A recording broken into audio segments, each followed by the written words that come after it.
নমস্কাৰ বন্ধুসকল made inside ষ্টুডিঅ'ৰ white board সিৰিজলৈ আপোনালোকক পুনৰ স্বাগতম। আজি আমি এটা খুব সাধাৰণ বিষয় লৈ কথা পাতিম। নি পেইন মিথছ বা আঁঠুৰ বিষৰ ভুল ধাৰণাসমূহ। মোৰ অপিডিলৈ প্ৰায় এনেকুৱা ৰোগী আহে যিসকলৰ অস্টিঅ'আৰ্থ্ৰাইটিছ বা আঁঠুৰ বিষৰ বাবে বহুত ভুল ধাৰণা মনত লৈ বহি থাকে। এই ভুল ধাৰণাবিলাক চলি থকাৰ বাবে তেওঁলোকে সঠিক চিকিৎসা গ্ৰহণ নকৰে আৰু ফলস্বৰূপে বিষটো বাঢ়ি গৈ থাকে। সেয়েহে আজি আহক আমাৰ এই হোৱাইট বৰ্ডত আঁঠুৰ বিষৰ শীৰ্ষ 5টা ভুল ধাৰণাৰ আমি দূৰ কৰোঁ। 1 নম্বৰ পইণ্ট হৈছে ৱাকিং ডেমেজেছ নি, মানে খোজকাঢ়িলে আঁঠু বেয়া হয় নেকি। এইটো এটা ডাঙৰ ভুল ধাৰণা।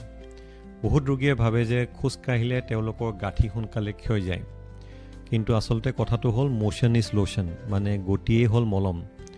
যিমানেই খোজকাঢ়িব সিমানেই আমাৰ গাঁঠিৰ ভিতৰৰ যিবিলাক তল পদাৰ্থ, যোনটো আমি জইণ্ট ফ্লুইড বা চাইনোভিয়েল ফ্লুইড বুলি কওঁ, তাৰ সিমানেই চলাচল হ'ব আৰু কাৰ্টিলেজবিলাকে পুষ্টি পাব। আচলতে বাত বিষ থকা আঁঠুৰ বাবে খোজ কঢ়াটো ভাল, যদিহে আপুনি পেইন ফ্ৰী লিমিটত খোজকাঢ়ি আছে।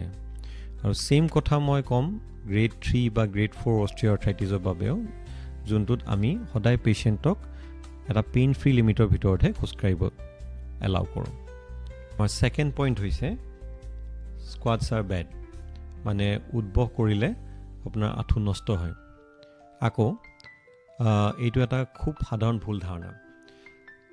মানুহক কোৱা হয় যে স্কোৱাট নকৰিব বা তলত নবহিব, কিন্তু এইটো চিলেক্টিভলিহে সত্য।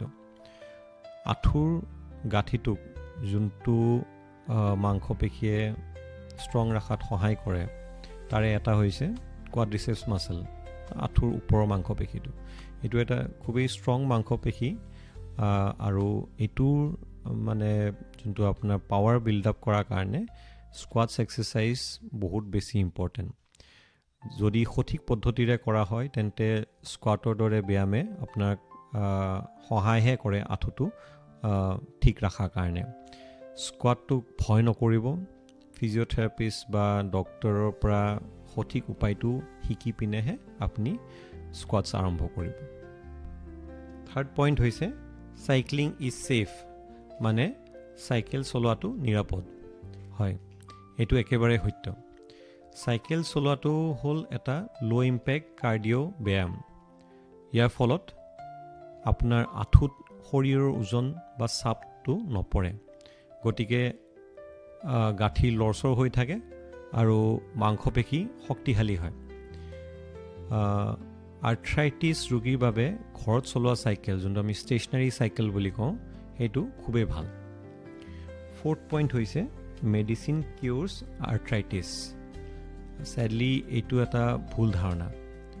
অস্টিঅ'আৰ্থ্ৰাইটিছ হৈছে ৱেৰ এণ্ড টিয়াৰ ৰিলেটেড বেমাৰ, অৰ্থাৎ হাড় ক্ষয় যোৱা বেমাৰ। পেইন কিলাৰ্ছ বা ছাপ্লিমেণ্টে কেৱল আপোনাৰ বিষ বা ফুলাটোহে কমায়, যোনটো আমি ইনফ্লেমেশ্যন বুলি কওঁ। কিন্তু এনেকুৱা একোৱেই ঔষধ আজিলৈ ওলোৱা নাই যোনে কাৰ্টিলেজটো স্থায়ীভাৱে আৰোগ্য কৰে বা এইটো ৰিগ্ৰ' কৰে। চ' লাইফষ্টাইল মডিফিকেশ্যনহে ইয়াৰ আচল চিকিৎসা। 5 point surgery is the only fix, মানে অপাৰেশ্যনৰ বাহিৰে অন্য উপায় নাই। এইটো আটাইতকৈ ডাঙৰ এটা ভুল ধাৰণা।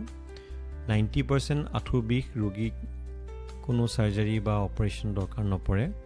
ওজন কমোৱা, ফিজিঅ'থেৰাপি বা লাইফষ্টাইল মডিফিকেশ্যন, এইবিলাক হৈছে ফাৰ্ষ্ট ষ্টেপ, মানে প্ৰথম পৰ্যায়ৰ চিকিৎসা।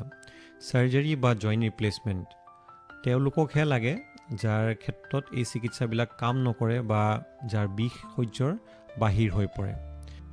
গতিকে বন্ধুসকল, এই ভুল ধাৰণাবিলাকৰ পৰা আঁতৰি থাকক আৰু এই ভুল ধাৰণাবিলাকে আপোনাৰ গতিশীলতা বা চলাচলটো বন্ধ কৰিবলৈ নিদিব।